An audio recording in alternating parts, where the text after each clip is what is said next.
And Paris is having a hard time telling Louise and Madeline what her scores are. She wants them to ask. This is so funny that one of the main plots in this episode is PSAT scores. I didn't expect that. There's not a lot of meat to that, but Paris, this poor, sweet. Why do I always think she's this poor, sweet, innocent? She's a mean, mean person. And I keep going back because she always is so sad about it.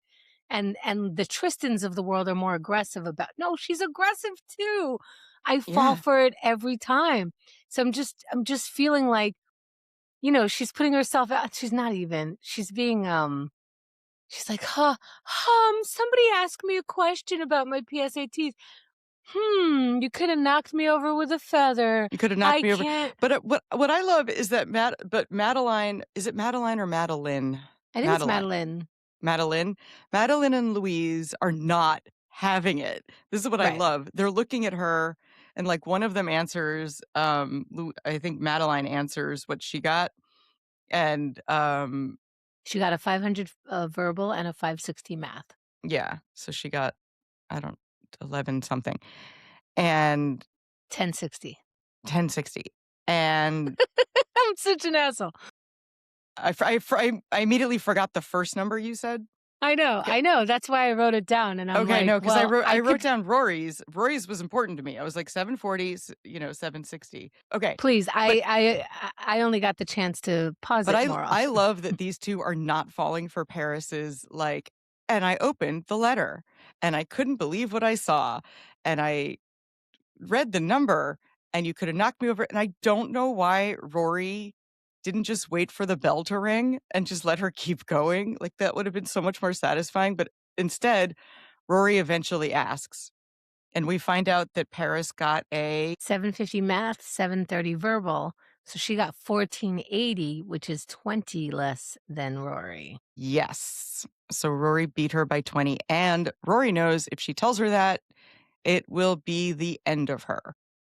Yes, as much as this is the worst for Paris, she doesn't even know it could get worse than that. Yes. But also, what is Rory doing sitting at the edge of the table of the Mean Girls? Oh, the Paris posse, excuse me. Paris posse.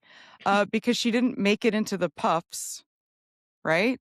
Yeah, so now she's sitting on the corner of the table that most dislikes her. She can't sit alone. I know that they're just setting it up so that she can overhear the PSAT Well, thing. at the end of that episode, she found another girl who liked to listen to her headphones and read her book.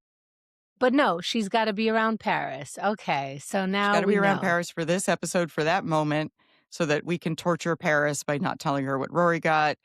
I liked when Rory was listening to headphones and reading a book, but apparently the administration didn't like that. So now she's sitting with the Paris posse and torturing Paris. It's great. I love it. I like that she says, "How do I know if you don't get happy looking at a sunset?" So Yeah. she's because Rory's being all vague. I was pretty happy at my numbers. Well, what's your range? What's your gauge for happiness? Which Right. is a valid question. It's true. Yes, but I don't know how you don't know that the more you ask, the less people will want to tell you. Except that I've nagged before, so I don't know why I'm pretending I don't know why. Right. Yeah, I don't know. And I don't know why Paris even asked. I don't know what answer she wanted. She wanted Rory to do less than her. Oh, yeah. But obviously, but now that she doesn't know, it can torture her. Yes. Right. Well, she didn't think anyone would keep it from her. Right. You just we talk about our achievements. But I'm so glad Rory knew better, because that's great. She's so Yeah. smart.